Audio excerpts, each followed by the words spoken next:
Aleluia.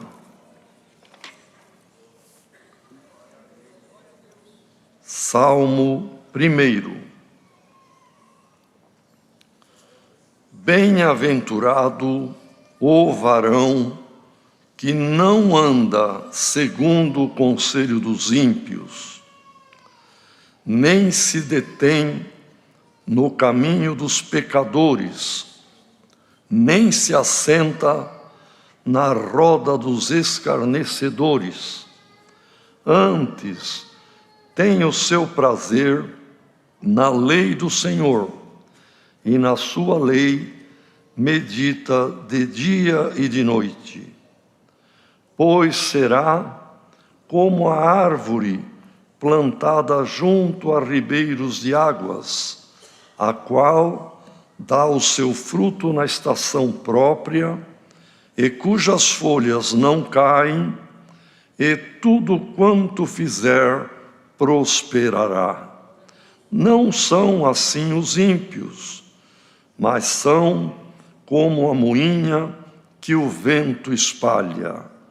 Pelo que os ímpios não subsistirão no juízo, nem os pecadores na congregação dos justos, porque o justo conhece o caminho dos justos, porque o Senhor conhece o caminho dos justos, mas o caminho dos ímpios perecerá. Amém.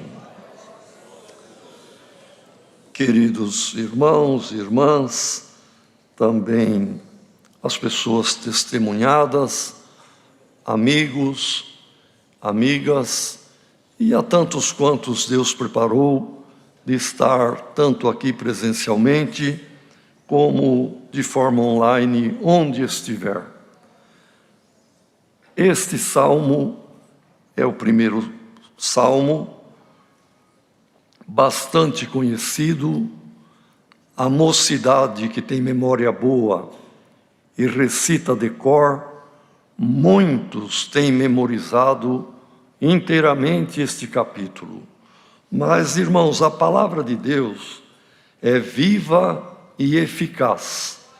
E uma mesma leitura da palavra, o Senhor, como um bom pai de família, desta família sagrada, como está escrito, Jesus falando numa parábola, ele diz: é como o pai de família que, vendo a família reunida, abre os seus tesouros, a arca do tesouro, e dali tira para a família coisas novas e velhas. Glória ao nome do Senhor. Então, este pai de família é Deus, a família é dos cristãos, todos que abraçaram com a fé que Jesus Cristo, Filho de Deus, veio trazer. E esta graça que também Ele gerou, que Ele, por bondade e por misericórdia, tomou os nossos pecados, se fez pecador por nós e morreu no nosso lugar. Glória ao nome do Senhor. Então é aberta a arca do tesouro. A Bíblia Sagrada é uma arca de um tesouro inesgotável, de um tesouro de enorme, imenso, indizível valor, irmãos. E aqui tem o Velho Testamento e tem o Novo Testamento. E cada vez que a família se reúne, o pai de família tira deste bom tesouro coisas especiais, novas ou velhas, mas são firmeza para a nossa alma. E nesta tarde, irmãos, vemos aqui o salmista, que nem temos o nome dele, não sabemos quem foi, mas não importa. Sabemos que o Espírito Santo foi quem inspirou o salmista para escrever também este salmo. e diz assim: bem-aventurado o varão. É um termo um pouco arcaico, mas significa o homem, a pessoa humana. Aqui está entendido, irmão, independente do gênero, seja homem ou mulher, bem-aventurado a pessoa que, 3 requisitos, não anda dando ouvido e de acordo, segundo o conselho de pessoas ímpias. Segundo, não se detém, não fica detido, parado, esperando, no caminho do pecado e no caminho dos pecadores. São aqueles que sabem que tem que dar o primeiro passo do batismo, sabem que tem que guardar a palavra de Deus, mas falam: espera um pouco, eu estou detido aqui ainda, eu tenho esse compromisso, eu quero cumprir uma promessa, eu quero ainda desfrutar um pouco mais do pecado, eu ainda sou jovem, quando eu ficar velho eu me batizo. É a pessoa que se detém, fica parado, sabe da verdade, mas não põe em prática. E aqui o conselho de bem-aventurança, porque, irmãos, tudo é uma aventura. A pessoa que nasce neste mundo iniciou a aventura. Os pais, médicos, enfermeira, parteiras, em alguns lugares ainda, quando nasce, olha, é um menino, olha, é uma menina. Então, começou a aventura desta pessoa. Vai crescer com saúde? Não se sabe. Vai ter sucesso na vida? Não se sabe. Vai casar e ter filhos? Não se sabe. Vai chegar na meia-idade? Ninguém sabe. Vai ficar velhinho? Ninguém garante. É uma aventura. A vida humana é uma aventura. No final, a pessoa pode ter uma bem-aventurança, quer dizer, nesta aventura da travessia da sua vida terrena, conseguiu uma bem-aventurança.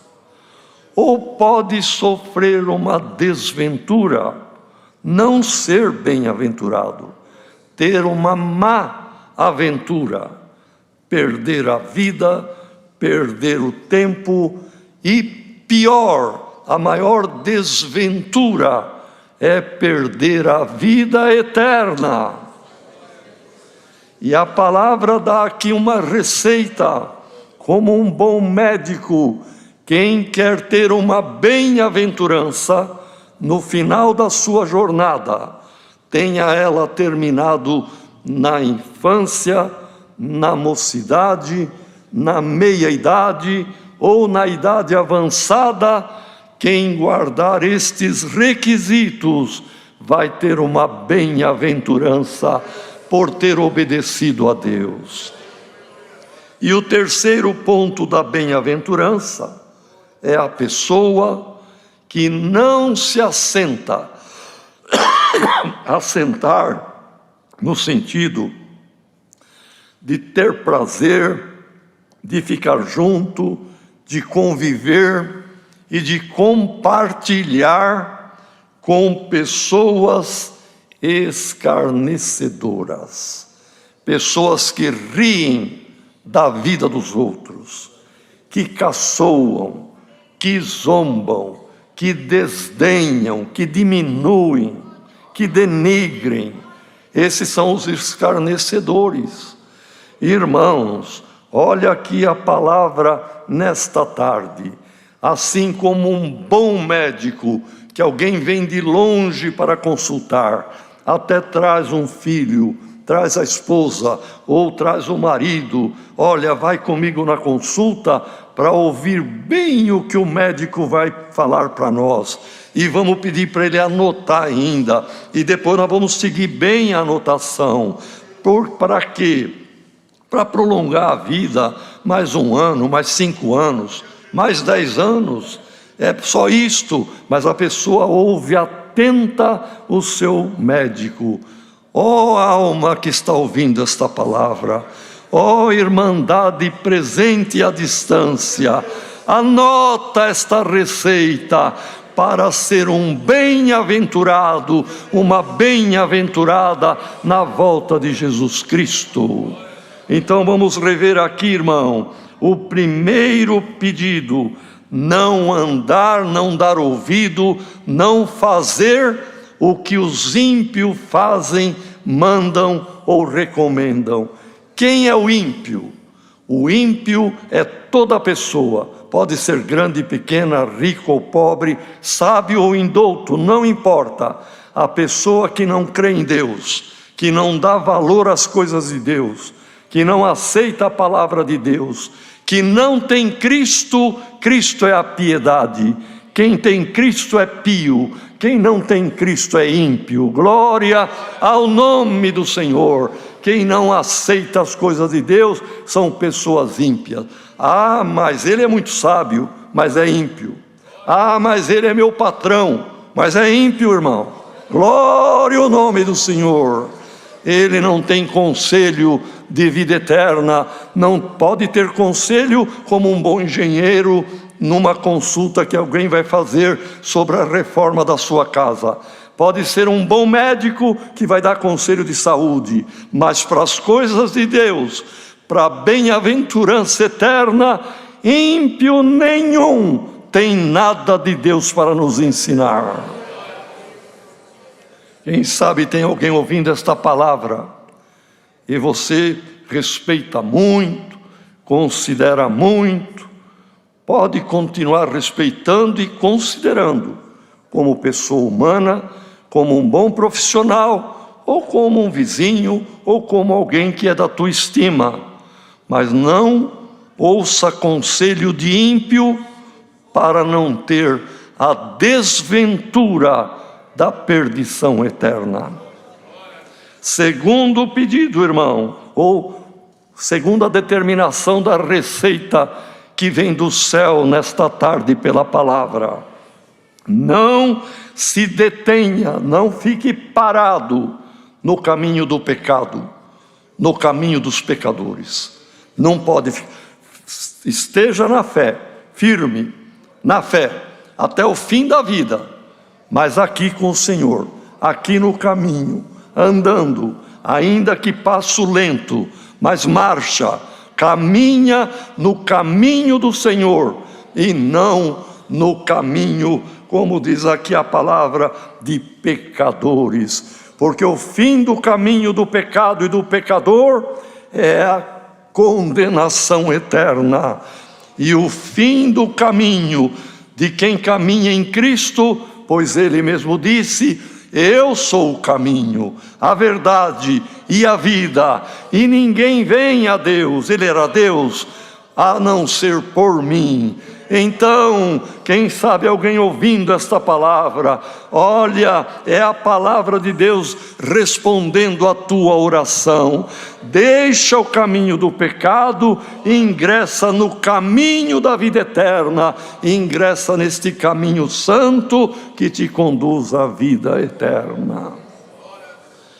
E a palavra está recomendando: não se detenha.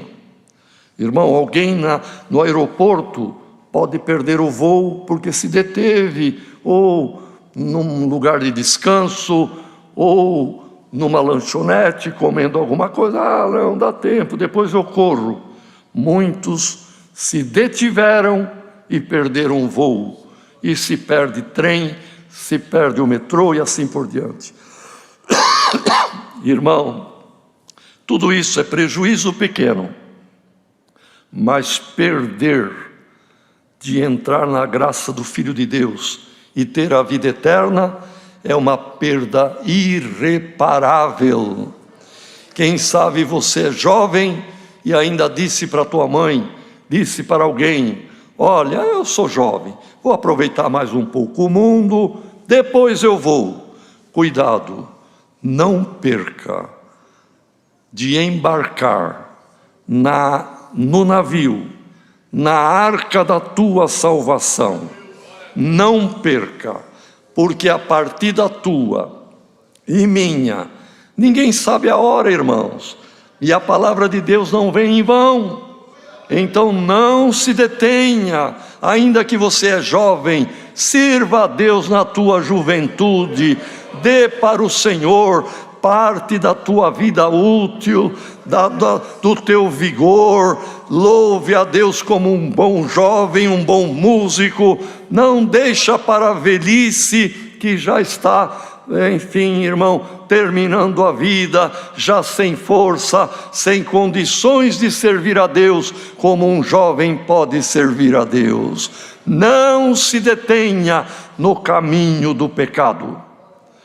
Terceiro requisito: não se assentar, quer dizer, não se acomodar. Agora eu vou ouvir umas anedotas aqui, agora eu vou ouvir, esse daqui imita bem o ancião velhinho, esse outro imita bem a irmã que testemunha, repetindo palavra. Irmão, isso é escarnecimento, isto é fazer gracejo, caçoada. Deus não se agrada destas coisas, irmão. Nós não temos que perder tempo e nem estar assentado em roda de escarnecedor. E diante de Deus eu digo, irmãos, em momento nenhum havia relacionado este ponto das Escrituras com esta circular, mas o Senhor permitiu de ler a circular e permite de dizer agora: quem se assenta perto de um aparelho, seja ele qual for, uma televisão ou um celular, agora eu tenho um minuto, eu vou ouvir o que é que esse crítico, esta crítica, vai falar contra este, contra aquele, contra o irmão tal, contra o irmão. É se assentar junto da roda, porque ainda que online está fazendo comunhão com o mesmo Espírito. Glória ao nome do Senhor. E às vezes até ri, ou até se alegra. Agora eu quero ver como é que o irmão fulano vai se sair desta acusação, desta caçoada, desta situação de escarnecimento que ele está submetido por essa pessoa crítica. Olha, irmão, não perca o teu tempo e guarde a palavra que Deus está mandando hoje.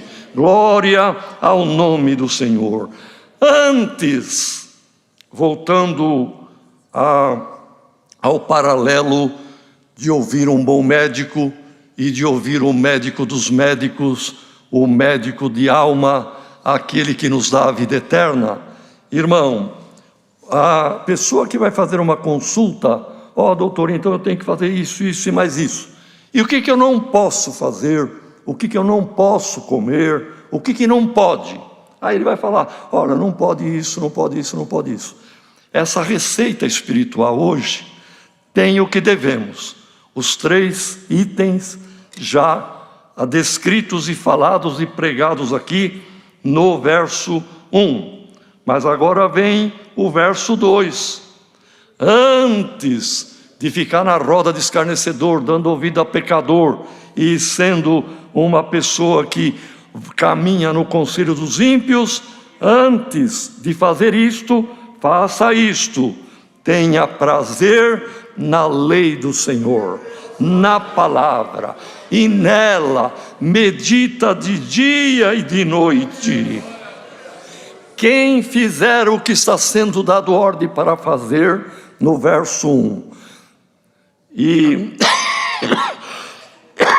ou melhor, o verso 1 é o que não é para fazer, não é? Não fazer o que o verso 1 recomenda. Fazer o que o verso 2 recomenda, ele compara.